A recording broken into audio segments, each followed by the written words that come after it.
كاملين تكونوا شفتوا وحده من هاد الصور هادو اللي كينشروها القنوات الرسميه والصفحات ديال ابواق النظام الجزائري الكرغولي، اللي كيقولوا فيها ان الجزائر ثاني افضل وجهه سياحيه عالميه، ماشي عربيه، عالميه. وحنا شنو غنديروا؟ غندخلوا نقلبوا على هاد المعلومه هادي واش صحيحه. في هاد التجربة هادي دخلنا فقط سولنا شات جي بي تي على أفضل 10 وجهات سياحية في العالم، ونشوفوا واش غيذكرنا الجزائر ولا ما غيذكرهاش. وكما هو متوقع ما غيذكروش الجزائر لا من قريب ولا من بعيد في أحسن 10 ديال الوجهات السياحية.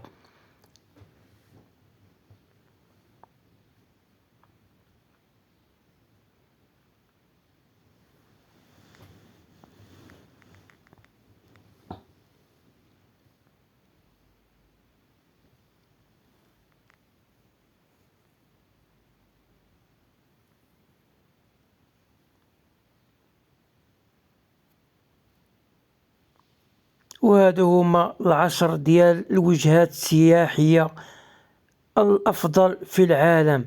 وهنايا قلت نقلب واش الجزائر بعدا تكون في الكلاسمون ديال احسن 10 وجهات سياحية عربية على الاقل، وهذه هي النتيجة اللي عطانا شات جي بي تي. وكما هو متوقع مراكش في الصدارة ديال احسن 10 وجهات السياحية العربية في العالم.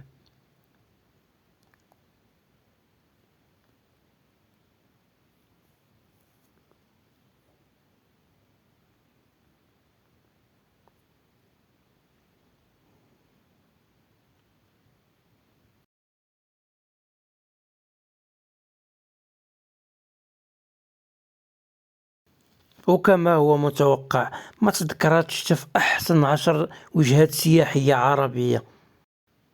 وهنايا درت بحث آخر على أفضل 20 وجهة سياحية عربية، على الله وعسى نلقاو الجزائر مكلاسية في ال20 الأولى. وكما هو متوقع كذلك ما غتذكرش حتى في 20 الأولى.